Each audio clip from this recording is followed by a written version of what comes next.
welcome to the Deep Dive. Today we're tackling a set of rules that are pretty fundamental if you're dealing with pest control here in Tennessee. We're going to unpack the Tennessee Department of Agriculture's regulations around pesticide applications. Right. The source is the official Tennessee Laws 0080A09 04.20211226.pdf. Right. Think of this as, your insider's guide to who's qualified to do what and what everyone's responsibilities are. Exactly. So whether you run a pest control business, maybe you hire one, or you're just curious about how it all works, this deep dive is definitely for you.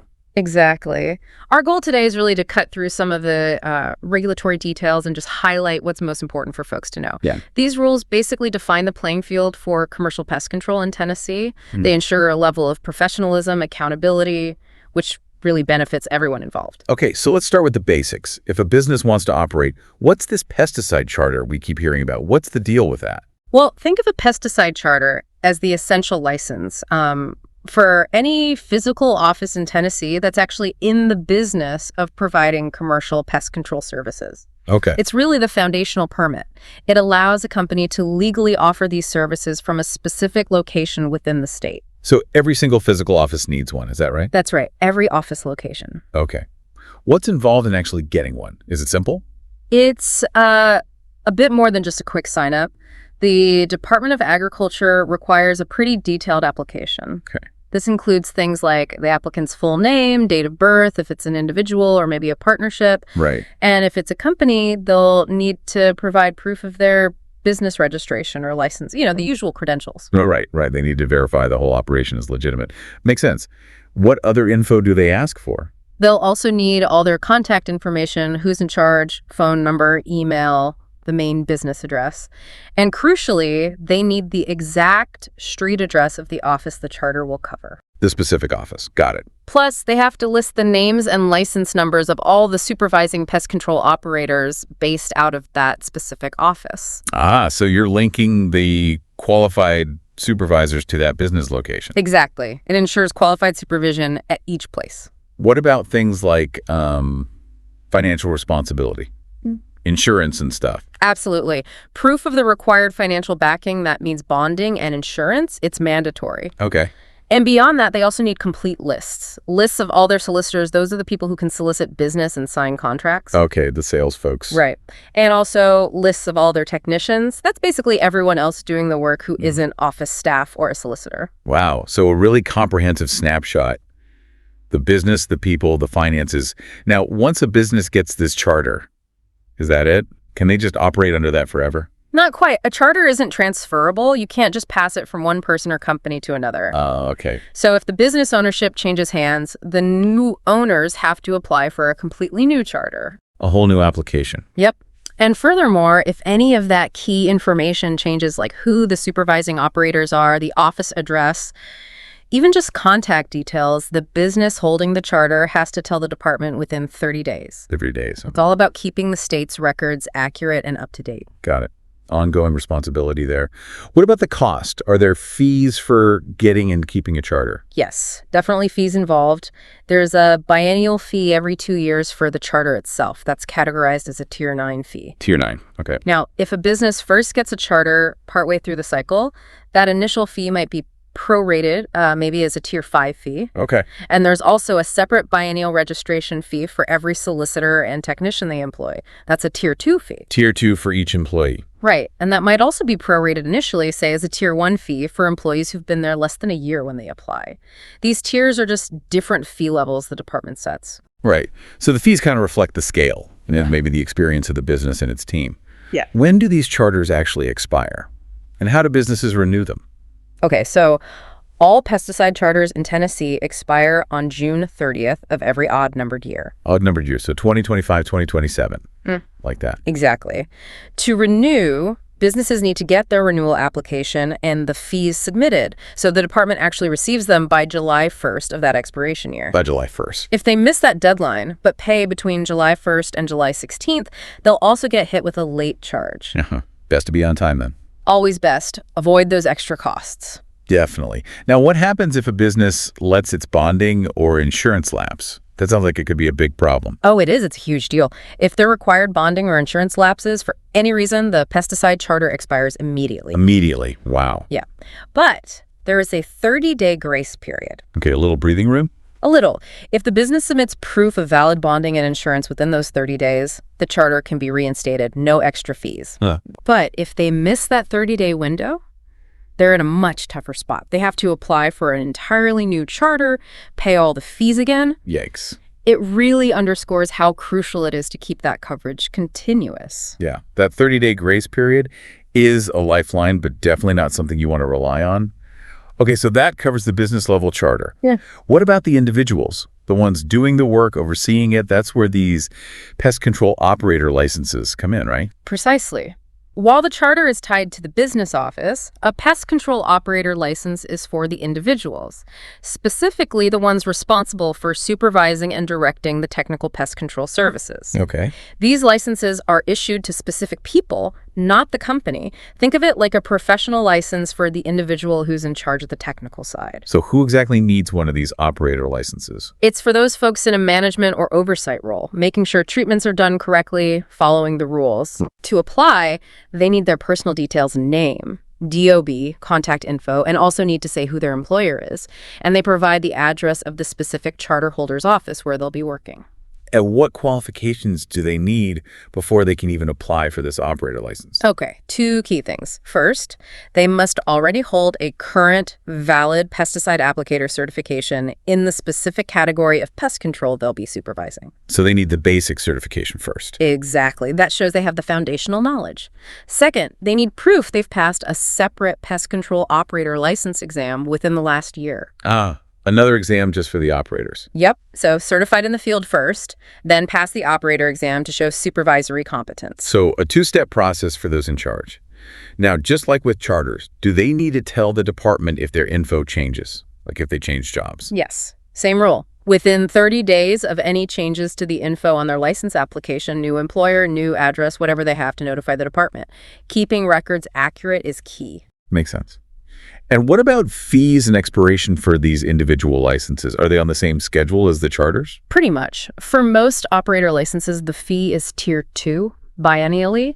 Like the charter fees, it can be prorated initially as Tier 1 if they get it mid-cycle. Okay. There is one specific type, a PCC license. The rules don't actually spell out what PCC stands for, interestingly, but that one has a higher Tier 10 fee, prorated as Tier 6. Tier 10, okay. Higher level, perhaps? Could be. And yes, they also expire June 30th of odd-numbered years, lining up with the charters. Renewal means getting the fee and proof of their current applicator certification by July 1st. Otherwise, late charges after July 16th. Now, this seems really important. What happens if someone with an operator license lets their underlying pesticide applicator certification expire? Yes, that's a critical link. If an operator fails to maintain their required applicator certification, maybe they don't get their CEUs or just don't renew it, Right. their pest control operator license automatically expires too. Oh, wow. So they're tied together. Absolutely. And to get it back, they'd have to start over. Retake both the applicator certification exam and the operator license exam. Double the exams. That's definitely a strong incentive to stay on top of those certifications. You bet. It really shows how the operator license depends on keeping that foundational applicator certification valid. Okay, so we've got the business charter, the individual operator license. Now, let's talk about the folks who are actually out there, applying the pesticides day to day. That's where pesticide applicator certifications come in. Exactly. This certification is for the individuals doing the hands-on technical service work applying the pesticides. Okay. And just like the operator licenses, these are issued to individual people, not the companies. It's proof they have the necessary knowledge and skills to apply pesticides safely and effectively. What's the process for getting one of these applicator certifications? To get certified, an individual submits an application. Needs their name, date of birth, contact info, employer details, the address of the charter holder's office they work out of. The usual stuff. Right. And crucially, they must provide proof they passed the relevant pesticide applicator certification exam within the last year. Within the last year. So the knowledge needs to be current. That's the idea. Ensures they know the current best practices. And let me guess, the 30-day notification requirement for changes applies here too. You got it. Same 30-day rule. Now, applicator certifications work on a 3-year cycle. 3 years, okay. Yeah, the current cycle actually began June 30th, 2023. So they'll need renewal every 3 years from that point. To recertify, applicators generally have 2 main ways to do it. Okay, what are those 2 pathways for recertification? Well, first option, they can just choose to retake all the required certification exams for their categories, start fresh, prove their knowledge again. Right, pass the tests again. Or, the more common route, they can accumulate a specific number of approved continuing education units, CEUs, over that 3-year period. Ah, CEUs. Yeah. Like a lot of professional fields use. Exactly. These CEUs are designed to keep applicators up to date. Latest techniques, safety stuff, rule changes, things like that. How many CEUs do they need? Does it vary depending on what kind of pest control they do? Absolutely. The number varies quite a bit based on the service category. The regulations have a detailed table. Okay. Give me some examples. Sure. Someone certified in agricultural pest control, say categories CO1 through CO6, they need 18 CEUs over 3 years. 18. Okay. Same for ornamental and turf pest control, CO8, also 18. But for the big category, CO7, that's industrial, institutional, structural, health-related pest control, the requirement's higher, 21 CEUs. 21 for CO7. Why higher? Probably reflects the broader range of environments and potential risks involved in that category. Even a limited herbicide applicator, CO9, needs 12 CEUs. Okay. And interestingly, private applicators think farmers applying pesticides on their own property, they have a much lower requirement, just 3 CEUs. Only 3 for private applicators. That makes sense. Yeah, it's a tiered system, recognizes the different expertise levels and potential impacts. So more specialized work means more ongoing education. Now, can applicators just, take any online course and have it count? Are there restrictions on the training? Oh yeah, definitely rules about what counts. A key one is external training. External training, what's that mean? Okay, so for most commercial applicator categories, at least half of their required CEUs must come from external training. Half from external sources. Right. And for that CO7 category, the industrial, institutional, etc., it's even stricter. At least 2/3 must be external. 2/3 for CO7. So what counts as external? Basically, it means the folks attending the course and the people or organization providing the training cannot work for the same pesticide charter holder. Ah, so you can't just have all your training done in-house by your own company's supervisors. Exactly. It's designed to prevent that and encourage applicators to get knowledge from, a wider range of perspectives, broader industry knowledge. That makes sense. The regs also say this training must be interactive and delivered in real time. So just watching a recorded webinar on your own usually wouldn't count as external. It needs active engagement. Interactive in real time. Yeah. Okay. What about the courses themselves? Who can teach them? What do they need to cover?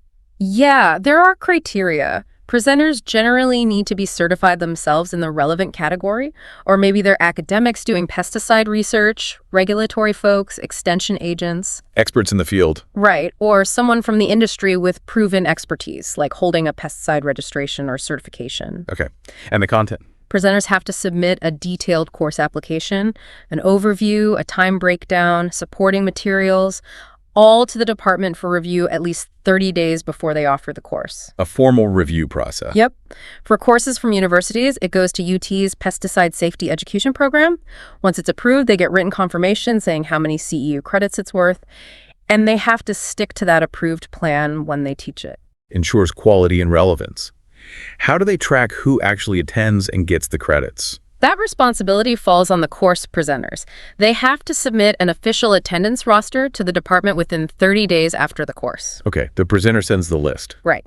If they fail to do that, the attendees might not get their CEUs, and the presenter could face consequences, like maybe not getting future courses approved for up to 5 years. Wow, serious accountability there. Definitely.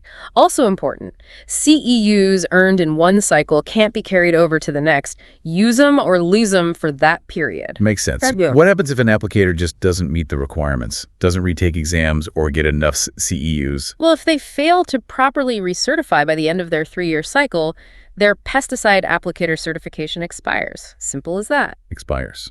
Meaning they can't legally apply those pesticides anymore. Correct. They can no longer perform commercial applications that require certification in Tennessee. Are there any exceptions? Yeah. Or alternative ways to recertify? A couple of possibilities. One is reciprocity.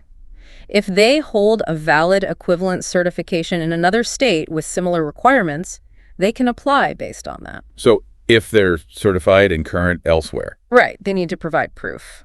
Also, the department can grant temporary extensions in extraordinary circumstances. Think serious illness, maybe some other major unforeseen event preventing them from finishing training or testing. Good to know there's some flexibility for extreme situations. Yeah. Now, what about the cost? Are there fees for these applicator certifications or the recertification?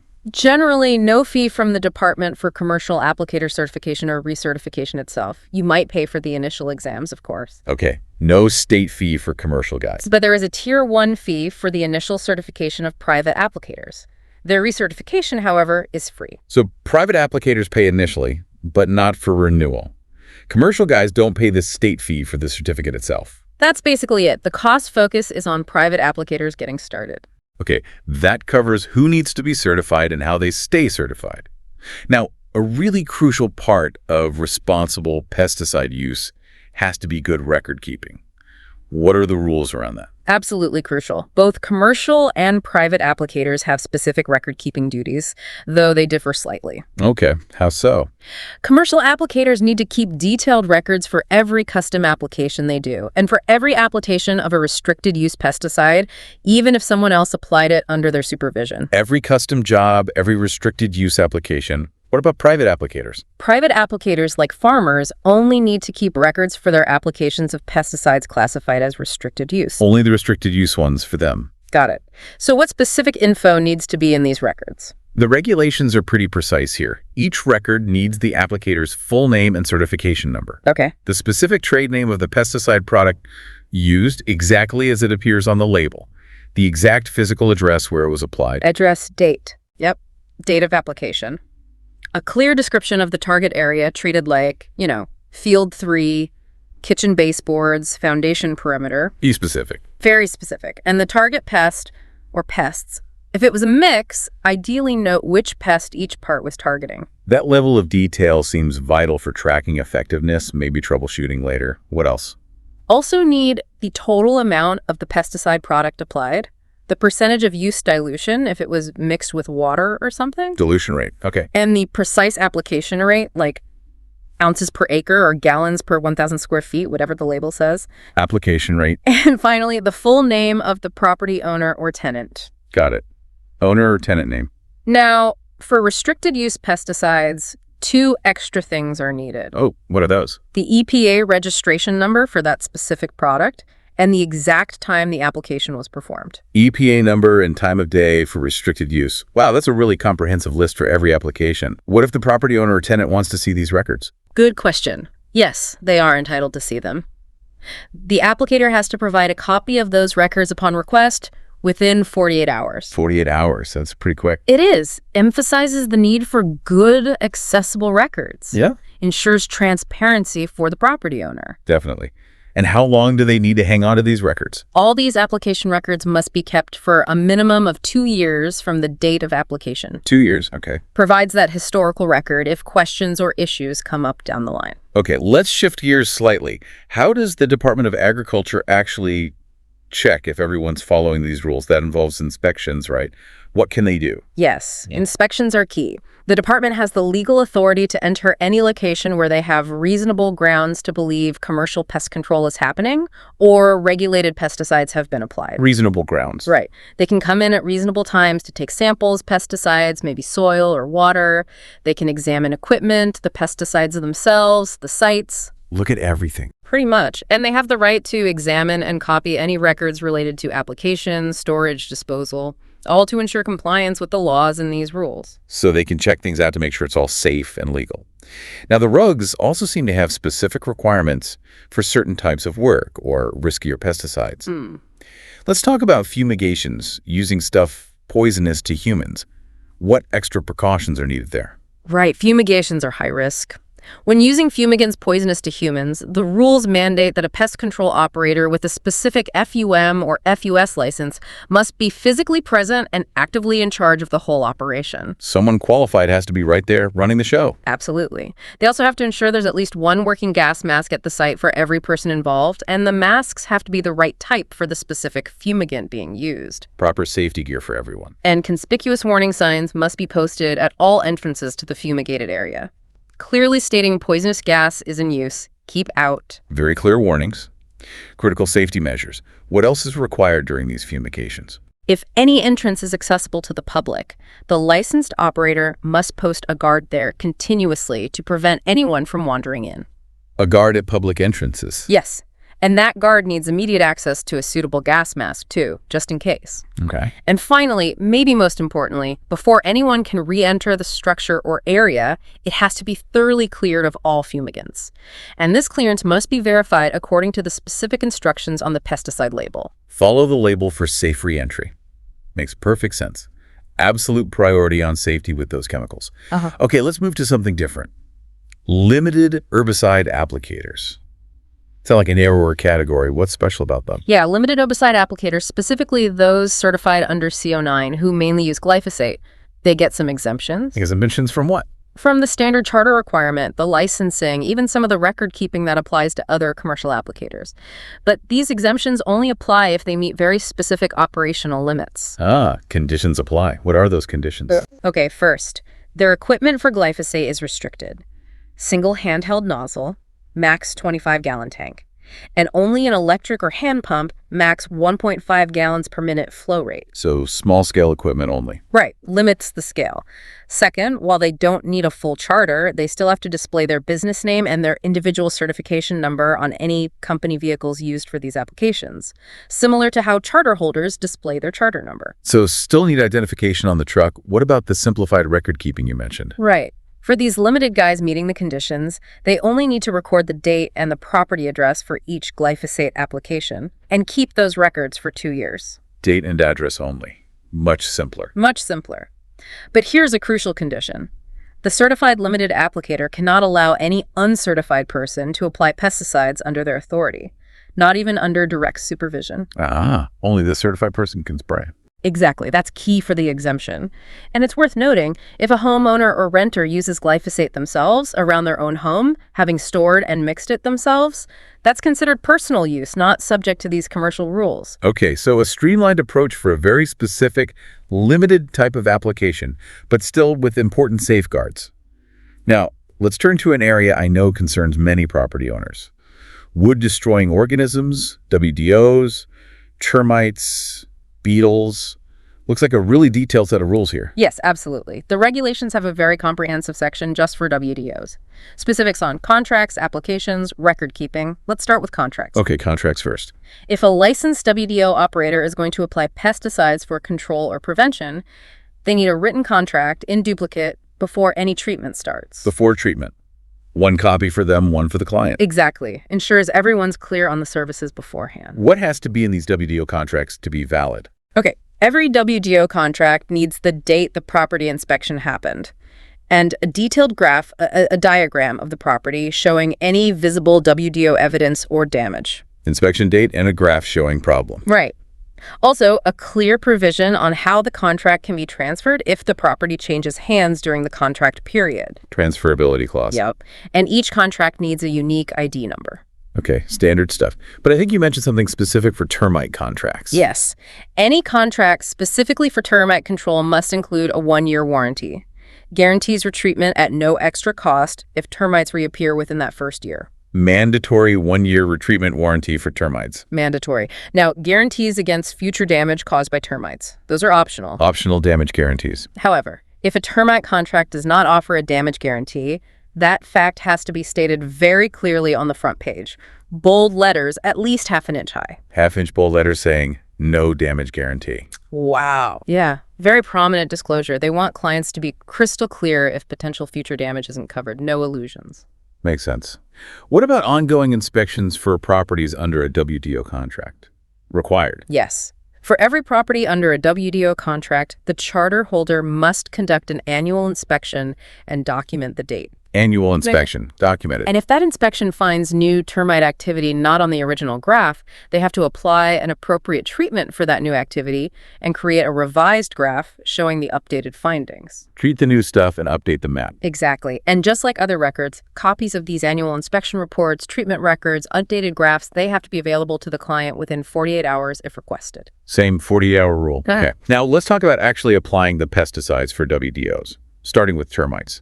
Any specific rules on how those treatments are done? Yes, a couple of key things for termiticides. Even if other laws might allow some wiggle room within label directions, Tennessee rules specifically say applicators cannot exceed a 10% variance, higher or lower, from the termiticide label directions when mixing or applying. Only 10% variance allowed from the label mix application rate. That's tight. Very tight. Emphasizes sticking close to the manufacturer's guidelines for termites. So follow the label closely. What about situations where maybe a full, complete termite treatment isn't possible? Or maybe the client doesn't want it? Right. Less than complete treatments are permitted, but only under very specific conditions. Okay, what are they? First, the applicator must fully inform the client about the potential outcomes and limitations of doing only a partial treatment compared to a full one. Full disclosure of risks limitations. Second, the client's informed acceptance must be explicitly documented in the contract using bold font, and it has to be initialed by the owner or tenant confirming they understand and agree. Bold font and initials in the contract. Documented consent. Absolutely. And finally, the applicator has to clearly mark on that property graph exactly which areas are getting the less than complete treatment. Mark it on the map, too. Yeah. Full transparency. Exactly. Full disclosure, documented agreement are key for deviating from a standard full treatment. Okay. What about preventative termite treatments, like for new houses being built? Any specific timelines? Yes. Unless the termiticide label says otherwise, pre-treatments for new construction have to be completed within 90 days after the final backfilling of the foundation. Within 90 days of backfill. Clear deadline. Provides a specific window for those preventative measures. Okay. Now let's switch to wood-destroying beetles. Are the rules different for treating them compared to termites? Yes, some distinct considerations. If there's an active beetle infestation in a structure. Active infestation. Okay. Before applying any pesticide, the applicator has to inform the owner or agent about the potential risks of applying pesticides in that situation, and they must discuss alternative control methods. Like what kind of alternative? Like physically removing and replacing the infested wood, for example. The point is, the client needs to know all options and potential risks before a chemical treatment happens. So present the alternatives, potential downsides, not just jump to spraying. What about preventative treatments for beetles? In existing buildings where there isn't an active infestation, is that allowed?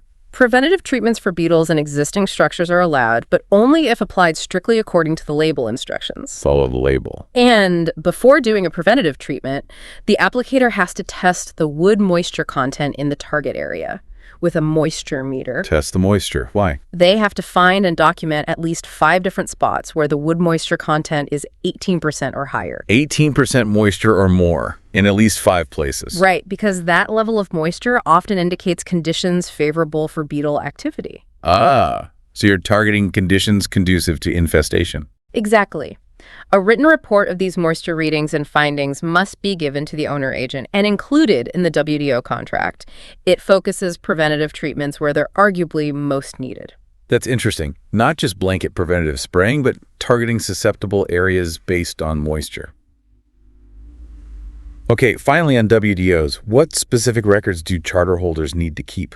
Charter holders need to keep copies of all WDO control contracts for 2 years after the contract expires. 2 years post-expiration for contracts. And they also have to keep all inspection records and those property graphs for at least 2 years after the inspection date. 2 years for inspection records and graphs, too. Consistent 2-year retention. Right. Ensures that historical record of WDO services is available. Okay. Now, unfortunately, not everyone follows the rules. What specific actions count as violations under these regulations? What gets people into trouble? Well, there's a fair list. Things like keeping your pesticide storage, equipment storage, or your required records in a state where the department can't access or inspect them properly, that's a violation. Okay. Hindering inspection. Failing to provide complete, accurate info about applications or the pesticides used.